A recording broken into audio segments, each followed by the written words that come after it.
I like to say this sometimes. I mentor some high school and college kids. I go, listen, you're a parked car. You know, you've been designed to do some cool stuff. You're driving, you're doing, maybe you're an SUV, maybe you're a big Jeep. I don't know what you are, but you're this car. And not until you start the engine, right? And you know you have to go. If you just stay parked thinking about your car, you're never going to go anywhere. Yeah. First, you got to start the engine and then slowly get out of the parking lot. And as you drive, right, you will find and navigate your way. Yeah.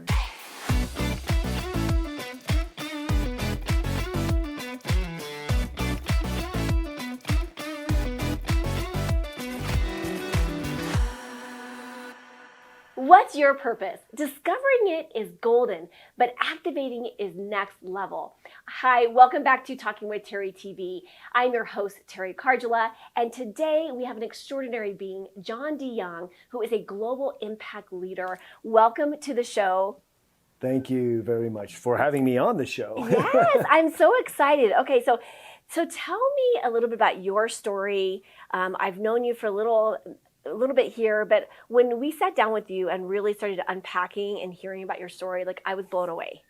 And I was like, we need more of this. You're talking about my origin story. Everyone has a good origin story. So my origin story is I was born on the streets of South Korea, found around the age of 5. So I have no mother, no father. Well, I have a mother. I do not know my mother, father, birth date, name, anything about me.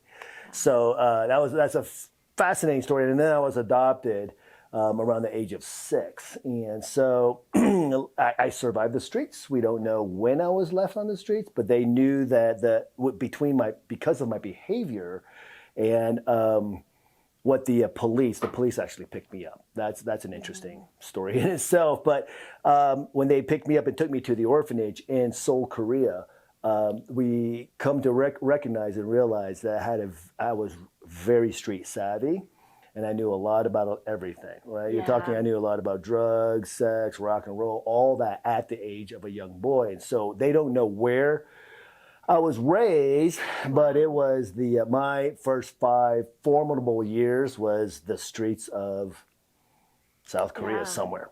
Yeah. Well, and as a former therapist, we always say there's a window, right? Yeah. And the window is between that 0 to 3, and if we extend that up to 0 to 6, that's really those windows of opportunities. And so that's where the reptilian brain is being formatted, and everything else builds upon that. Yeah, that's all the building blocks. So you got to imagine a 3-year-old or 2-year-old or however I was, the survival mechanisms that were built.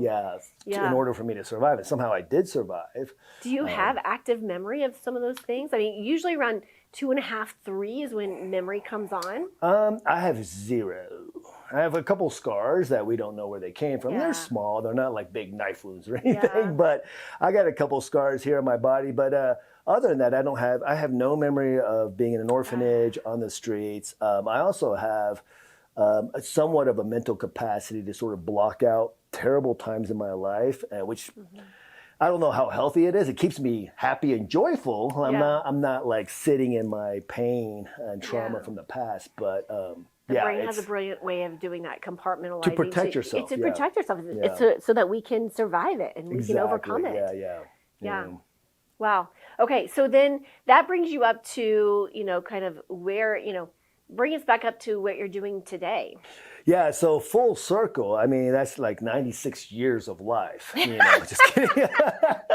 But full circle, here I am in 2019 launching a water filtration company that is going to serve orphans, children, widows, the poor all around the world. My wife and I started in a small ministry in Calcutta, India, where we have children in our schools, in our churches, in our youth programs, in our football, soccer programs. We got vocational training, we got agriculture, we got a lot of cool little things going on, trying to build up these small communities of people who are impoverished or struggling just to have like the daily survival things like I had when I was a child. So one of the things when we started this nonprofit in Calcutta, India, our Indian leader was like, we need clean water. And I'm like, oh, okay. What about school books? He's like, no, we actually need clean water because yes, we can have the school books, but if the children don't come to school, what good is the use of that? And if a mother is so sick and she can't go to work, well, the child doesn't eat that day. Yeah. And so it started to sort of work in my head a little bit. Maybe we need to figure out something for these people. We're going to take a quick break, and we're going to come back to John, and he's going to share some tips to not only discovering your purpose, but to activate it so that you too can have a global impact. I'm Jeffrey Bowling, owner and jewelry designer at Jeffrey B. Jewelers, Denver's #1 jewelry design studio. And the reason why we're #1 is because of our 3D custom jewelry design. We can show you what your piece is going to look like way before the end product. And this is going to give you the comfort of knowing you get exactly what you want. He took me over to the computer and we started drawing up exactly what I wanted. And I told my husband, I'm like, Jeffrey B is the person we're going to use. And the other reason is that all of our gold and our diamonds are ethically sourced. So when you're ready to make that proposal, when you're ready for that legacy piece, go to jeffreyb.com and make an appointment. Because when it's love, it's Jeffrey B. And we're back with John DeYoung with Viva Blue. And you were just getting into the need for water. And so take us through the process of how you created the solution for all these villages. Yeah, so thanks. That's a really difficult question, but and it's long, but I'll just bring it down really short. The clean water is an actual need for everyone. It's a UN's #6 thing saying everyone deserves, has a human right to clean water. But there are over 700 million, up to about 1 billion people who just don't have access to clean water. So that's a lot. That's like 2 to 3 times the population of the whole U.S. if you think about that. Wow. Also, we have the statistic is over 3.5 million people die of contaminated water. And for me, that makes no sense to just die because of water. Yeah. Right. It'd be different if it was like malaria or some other things that are world killers along the way. That feels like kind of out of our control. Yeah, it water, seems like how are almost 4 million people dying, and 12% of all children under the age of 5 are dying because of contaminated water. We don't think about that, of all the children around the world, orphaned, widowed, or just running around, right, in Africa, India, South America. And so we don't see that. And and if you drink contaminated waters, if you've ever been to Mexico, right, and you right, Montezuma comes. It's a real thing. It's a real thing. But imagine that all the way for, let's say, even when we talk about a 5-year-old child for 5 years. Yeah. And if things get really bad and the mother can't fix the problem because she doesn't have the means to do that, the chance of that child dying is pretty high. And as a parent, I mean, I think that's probably the worst outcome, right? Is having and surviving a death of your child. Honestly. And the child is dehydrated. And so no matter what food or medicine you put in that child is going straight through their system because of bad contaminated water. Yeah. And so when me and my wife started our nonprofit in Calcutta, India, all the slum children had, dysentery diseases, a lot of diarrhea, and just sickness. Moms weren't going to work. And so our Indian leader was like, we need clean water. And so what we did is we went and purchased a ton of clean water filtration systems. All different types and sizes and different costs, brought them over to India and said, hey, here they are, and we trained them on it, like a good American would do, right? Hey, we got something over here in America, you use it over here. Water immediately changed. Clean water immediately changed our children, right? They actually thought it was a little bit voodoo-y because their poop went solid, and they thought, wait a minute, that's actually not good. And so we had to educate them, saying that's actually is very healthy. But they felt better. A lot of their tummies went down. We're watching this one father who is a rickshaw rider, right? And he's just doing his rickshaw thing. And after a week, he's like, look at my belly. It's smaller already. So the inflammation came down just from that. And so that was really cool to watch. The problem is the filtration systems that were designed for campers and hikers in America were built to be maintained by an American. And also probably temporary. Very right? temporary. They're built for like 1 camping trip, 2 camping trips, and that's it. These filters aren't designed to do 5, 10, 20 gallons and long-term every day use. for years to come. And so all those filters failed. clean water is amazing. The filters just couldn't handle the water in Africa and India at the time. And so I was like, well, we need to do something. That is what we did. Is we went back to India and said, if you had to have a water filtration system in your home, a single family water filter that doesn't require energy, electricity, doesn't require anything, and then we did it in a way so that even a 5-year-old child could maintain it, or a 90-year-old elderly woman with no education, so off the accessible streets, for everybody, right? Yes. Off the streets, just like me. How do we do it? And then that's how we built the Vivo Blue solution. I love it. Well, you brought the device with you. Yeah. Okay. So this is actually the filter here. So this filter, we have a patent. And the patent isn't specifically on the hollow fiber membrane, which is the actual device that actually filters out all the contaminants. We developed it so that you can see the filter. So we knew that a developing family would be like, oh, if it's white, it's clean. If it's brown, it's dirty. So we just wanted to have a visual. They're like, oh, okay, all the other filters, you can't see the filter and they're hidden. Yeah. So you don't know when they're dirty. Right. So you can look at this and go, oh, it's dirty. The other thing is we decided to make it so that all they had to do was take off the top, and then even in dirty water, they just rinse it vigorously. And I tell them to count to 10. Most people can do that. And so they just do this for 10 seconds, and then if they want to, they just put the top back on and they put it back into their water container. And that's it. That's it. So what happens is you put this, here's the spigot, and you would use something like a bucket like this, right? And so very simple, everyone around the world can get a basic bucket. This goes inside here, and you put the dirty water in here. And then this just goes here and it connects. Done. That's it. Easy peasy. And they get water. Very accessible. Easy to use. And they just rinse it. Yeah. So they just do this. This is our patent, and you just rinse it in this water, and it's clean. Many of our women in India are like, do we have to put the top back on? No. They just leave it like that, and it's still filtering all the contaminants. Now, what's cool about this is our filter is we have another thing. We're the only filter on the market that once this filter isn't working anymore after like 3 years, check this out. It's like an oil filter. All you gotta do is buy this again. That's perfect. So you don't have to buy all the pieces and all that. And so it makes it economical for nonprofits who are serving children around the world to just purchase this. I love it. That's all they have to do after every 3 years. And so what's awesome about that is there's a lot of claims that a lot of water filters make. There's really not regulation unless it goes underneath a sink or if it's in a home or apartment. So if it's a gravity-fed filter like this, there's not a lot of regulation around it. You know, you can kind of say, well, if you were to use it all the time, it could filter, 1 million gallons. Yeah. We don't even make that claim. Our claim is like, hey, it lasts about 3 years. If you're doing it every day, 5 to 20 gallons of water every day, it'll last about 3 years. Yeah. And that's like 20,000 gallons. That's it. Yeah. Right? And we're not going to overpromise and underdeliver. We actually underpromise and overdeliver. And then you just replace that. And that's really cool. Well, and when we were meeting for lunch not too long ago, and we were talking about the importance of clean water, and not only, the way that you're having a global impact across the globe is really important, but even just here in the US.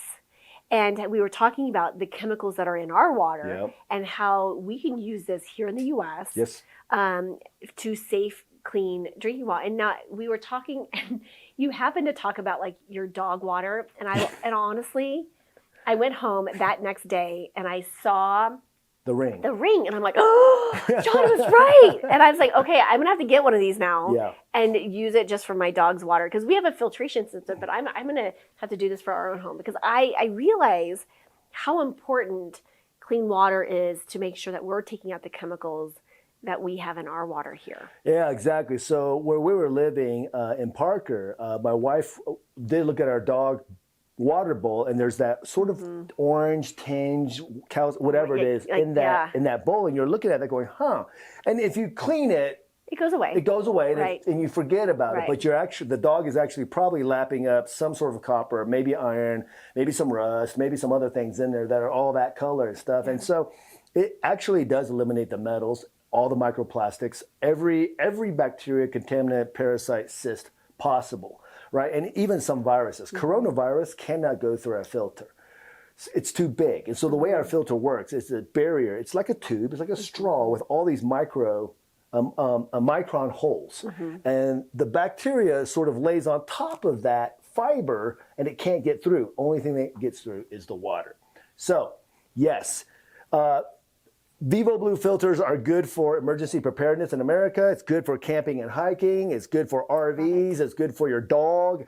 We only drink Vivo Blue water in my house. My little 2.5-year-old son only drinks this water. And so that's something, because yes, we understand the safety of like the regulation in like your sink or your tap water, but do you really know? Yeah. And it would only take 1 second to just take your tap water. And you can test it, right? You can test them, right? Yeah, test you can go get your water tested from any municipality and be like, hey, we want to test our water. So in Parker, where we were, my wife was boiling the water and we saw the residue. And then we boiled the water of Vivo Blue and there was no residue. We're like, okay, that's interesting. The other thing is our container that we used for water, the top container where you put the contaminated water and the bottom container, after about 30 days, you had about 3 teaspoons of just sludge on the top and 0 at the bottom. So we just visually saw bad, brown, brown, bad, white, good. And so that was something interesting. Then, again, like we go back to like some research will say 70, some research says up to 90% of our bodies are made up of water, right? Like we require water consumption to live, right? And survive. And so why not make it clean, healthy water? Yeah, it should be a priority. 3 minutes to live with air, 3 days with water. Yeah. We can live 21 days without food. Yeah. I can't. Like 12 minutes. Yeah. But hey, really quickly before we wrap up, I want you to unpack, because I love how you're talking about, you finding your purpose and passion. But what's a tip or a tool or understanding for others to understand their purpose and really activating it? Yeah, that is a fantastic question. I think every human being on the planet is looking for purpose, and they want to matter in that purpose. I think there's a lot of misguiding tips out there saying, follow this, follow that, follow this, follow that. My sense is everyone is designed with a purpose. And everyone's designed with some sort of talent and abilities. Multiple, some people, some whatever. And so it's just the way we're sort of designed. And so I think that if you sit down and you learn more about the world, your community, your family, your friends and family, something will draw you toward that, right? Your heart's going to be drawn toward, hey, I'm drawn toward the orphans. Right, I'm just drawn to little children running around the street because that is me. Some people are drawn to music. Some people are drawn to these things, but then you kind of really have to look at your metrics of talent along the way. I love singing. I love music, but you never want me to sing. I couldn't make $1 singing. I'm right with you. I will be anybody's backup dancer. Right. But I'm not taking that mic. Exactly, right? I'm saving everybody. Exactly. So be passionate about music. Be passionate about that. But what I'm actually also passionate about is changing the world. Yeah. And so I really did. I really sat down and said, what can I do to be a part of that? Or, you could have a passion for like, hey, I just want to, there's a gap in the world or a gap in my community. I want to help that, right? You're solving a gap right now of just reaching out to people and saying, let's have these conversations, right? These conversations need to be had. And so that sort of drives that purpose, and it should inspire you, right, to a place of like, that I can wake up and do that. Yeah.